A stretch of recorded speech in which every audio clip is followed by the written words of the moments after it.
Well, that was fast, wasn't it? Hey guys, it's another Beatles fan. I managed to get my hands on Home to Us, the new single by Paul McCartney. It's a single from the new album, The Boys of Dungeon Lane, featuring Ringo as a duet. I'm pretty sure, I know for a fact it's the first time they duet like this. Of course, they've collaborated together, but on a Paul McCartney song, it's the first time they really duet like this. Um, and I managed to get it early, as I mentioned a couple hours ago, but I really wanted to listen to it time and time again to really grab what I think, and kind of give you guys my honest take on it. And well, let's start off by saying that it's a good song. It is okay. It's good, but it is at its best when you notice how fun and lighthearted and easygoing it is. It's a fun song. It feels that way. Of course, it's great that we can hear Paul and Ringo singing together in 2026. This should be celebrated. So this is the mindset that the song kind of puts me in, and I initially even thought that the duet would probably feel a bit awkward. I just couldn't see in my mind how that would work, but it does work, and it's especially because Paul and Ringo trade lines.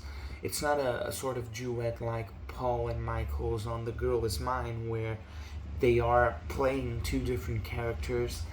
Um, it's more like say in that case. They're trading the same lines. They come and go throughout the song, and it feels cool. It feels pretty great. The thing about it, though, what kind of put me off from the start is how it doesn't sound like a Paul McCartney song. It doesn't sound like anything Paul releases on his records. I felt like it truly sounded like a Ringo song. And I gotta be honest, not in a good way. The production, the vibe, the feeling, it all really brought me that vibe of the Ringo EPs that he's been releasing. Um, and thinking about it and reading on some forums, I did understand why. It's because it does sound a lot like Feeling the Sunlight, which is a 2023 song that Paul wrote for Ringo. It's on his EP Rewind Forward. And I don't mind that song. I just think it's fine. I don't care too much for it, to be honest. And it feels similar, incredibly similar, to be honest. Home to Us.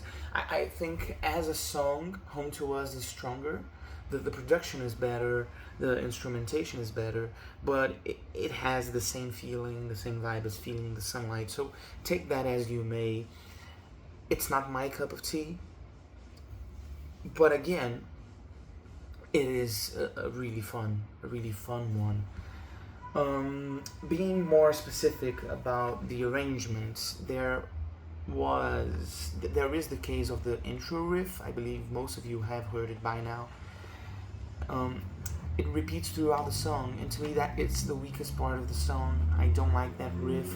It sounds like a video game intro. If you've played video games, you probably know what I mean, like a Sim City or a Wii type of intro. Kind of feels out of place. It's too happy, I think. It's too generically happy, generically major. That would be my main gripe with the song, to be honest. I don't like that riff. The production is not my favorite either. I've received a file through WhatsApp, so I'm not sure if it's at its best um, sound wise, but the best thing about it, I think, is the arrangement with the female vocalists. So there are two female vocalists. I should have written their names down, but they sound great and it's refreshing. It kind of steps up from being a generic Ringo song, to be honest, to me. And also by the back end of the song, a guitar solo comes in. I believe it's played by Paul. It does sound like that. and it's fun. It's a good guitar solo. It brings out a different texture to the song that I wasn't expecting, and the song kind of goes like that in quality for me because the backing vocals go um, crazier, and the solo guitar comes in. I'm not sure if it's Paul Andrew Watt. I would say it's Paul. It kind of sounds like him, even though I don't know. I couldn't put my finger on Andrew Watt's play style, but basically that's it. Actually, um, all in all, I think it's a cool one. There is actually one more thing I almost forgot. Is that there? It seems like Paul and Ringo are auto-tuned, and you know, it doesn't mean that doesn't mean anything. Everybody gets auto-tuned by now. And of course, Paul and Ringo, they are 80-year-old guys. They should be auto-tuned, to be honest, because when it's well done and tastefully done, you probably don't even notice it. And I'm gonna compare it to Days We Left Behind, because Paul was probably auto-tuned there. I'm not sure if he was, but it sounds to me like he was, and it doesn't sound bad. It sounds okay. But there are instances around the 2 minute mark of the song where Ringo comes in, and his voice sounds a bit robotic for like the first few seconds, or maybe the first second when he comes in again, and that kind of threw me off. That put me off a bit. Please let me know if you noticed that, and what do you think about that. Ringo's has been auto-tuned for death in his albums, and it's something I can't stand, to be honest. I don't like Ringo's auto-tune vocals, but it is what it is, isn't it? And well, I hope I didn't come across as too negative. I gotta be honest, I expect a lot from a new Paul McCartney album, and this song didn't hit the mark for me. It would be like if Paul put out a Sliding as a single from McCartney 3.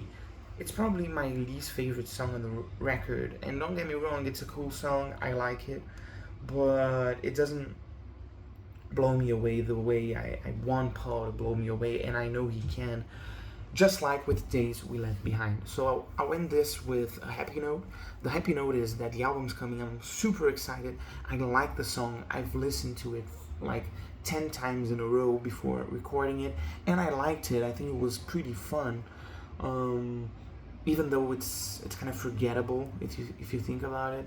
That's my main takeaway with it. And on the other hand, it makes Days We Left Behind grow even more on me. This song, when I heard it for the first time, I didn't care too much for it, but now I am extremely into it. I think it's a great ballad by Paul. It's so beautiful, that song. The arrangement is tastefully well done. The song has room to breathe, and that's something that this one doesn't. That's maybe why I also feel it sounds a bit like a Ringo track, because the production is a bit crowded. There's too much stuff going on. Again, it could be because of the audio quality I'm working with here. But Days We Left Behind is kind of the exact opposite of that. The arrangement breathes, and it feels great, and Paul sings well, and it's a fantastic melody, great lyrics. Days We Left Behind is so great. Thank you, Paul, for everything. I am really excited for the new album. Probably my next video is gonna be about that, so please stay in tune, and please let me know what you think down here. Alright, I'll see you guys. Cheers.